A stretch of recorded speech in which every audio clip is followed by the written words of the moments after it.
15 habits that happy couples always avoid at all costs.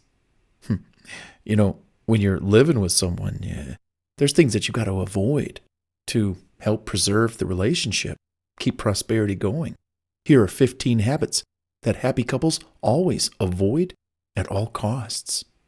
Number 1, they don't argue or fight in front of other people, especially children, ever. It's just a no-go. We don't do that.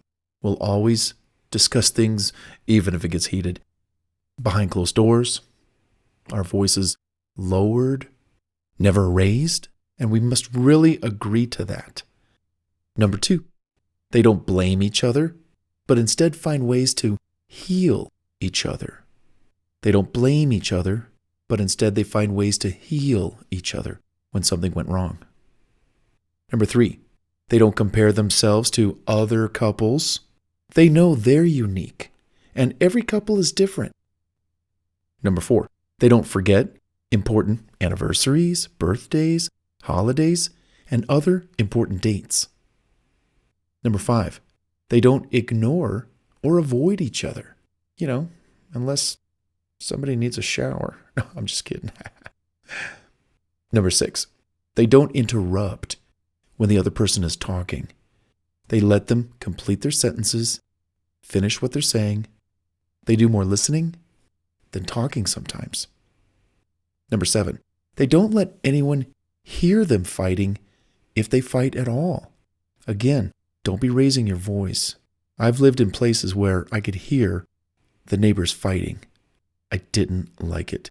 Made me feel uneasy, And why are you fighting or raising your voice that loud?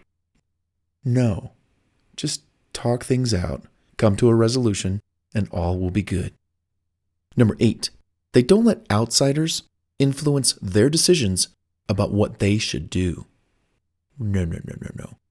We don't let other people on the outside who know nothing about our situation, what's going on. No, we don't let that happen. Number 9, they don't make unrealistic demands on each other. No, don't do that. That's not good. Number 10, they don't ever preach, boss, snap, nag, command, or talk in demeaning or condescending tones. Have you ever experienced that? That is not nice, not good at all. Completely drives a wedge between the parties involved. No. Don't preach, don't boss, don't snap, don't command, don't nag, and don't talk in demeaning or condescending tones. No, don't do that. Number 11, they don't ever stress out about minor or even major disagreements or misunderstandings. They just don't stress about that. Because if you think about it, all conflicts are going to end in 10 minutes, 2 hours, 6, 12 hours, 24 hours, 2 days, a week, a month, whatever. All misunderstandings. They have an ending.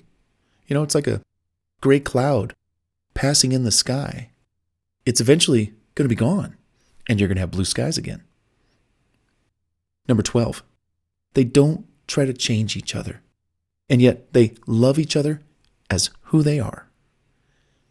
Number 13, they don't scream, they don't raise angry voices or their hand when having disagreements. They never get physical. Guys, here's a tip, and hear me out on this. Anytime, the gentleman here, most men are taller than women, okay? In that situation, if you ever feel things are getting heated, things might get physical. Guys, I'm going to tell you something right now. Try this. You're in the argument. You're fighting, things might get physical. Guys, do this instantly. Drop to your knees and walk. Don't walk, I guess you'll waddle. Waddle right up to her. Look up to her. Grab her by the waist, belt, pants, whatever. Just grab her. Say, honey, I'm really mad at you. And she's looking down on you, and she's laughing. And she's laughing with a humorous attitude because you're trying to diffuse the situation. Seriously, I've done this like with practice when something ever got heated. And I knew that, okay, something is just awry and we can't have this going for long.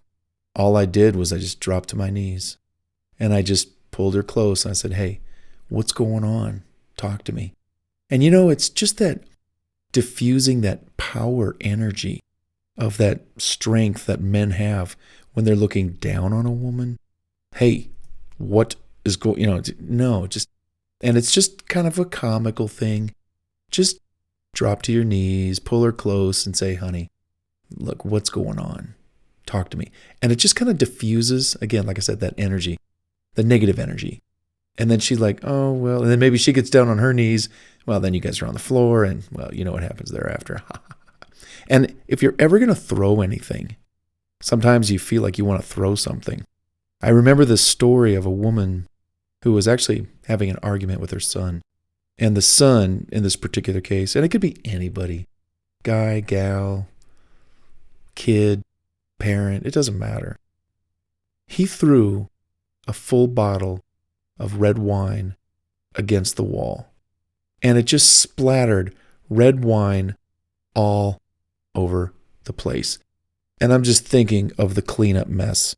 And that's what I do when I come into situations where I feel like, think of the cleanup mess. If you throw a vase or a bottle and glasses everywhere, oh my God, now you got a new problem. So what I do, I find a pillow, I find a paper towel, I find a towel, I find a napkin, maybe something that's just so obviously light, non-destructive, and I'll just pick up that towel and I'll throw that towel on the ground.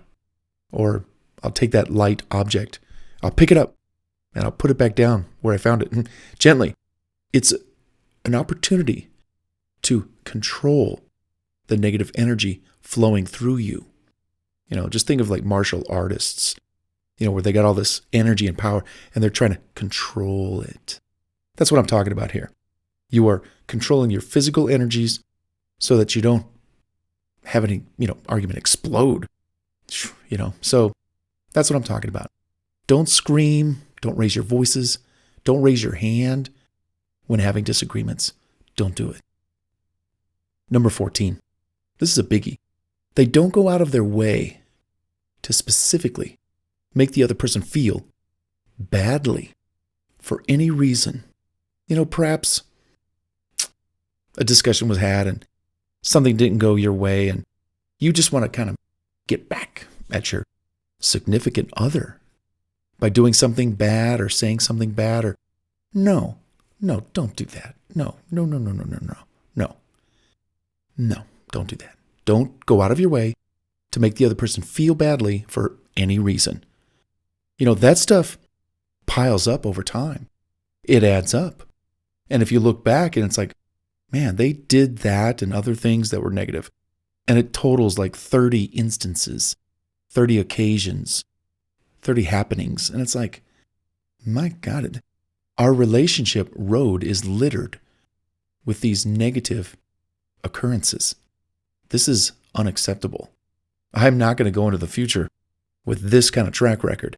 That's why I'm saying all these habits, 15 habits that happy couples always avoid at all costs. And number 15, they don't play games with each other's heads or their hearts. They don't play games with their heads or their hearts. No. They are a straight shooter. They're upfront, honest, open, transparent. It's the only way to be. And when you are those good things, hey, it's all good. So, 15 habits that happy couples always avoid at all costs to keep the relationship happy, each party happy, and go lucky, and having fun. And that's what it's all about, having fun in the relationship, 24/7, 365. Right? Right.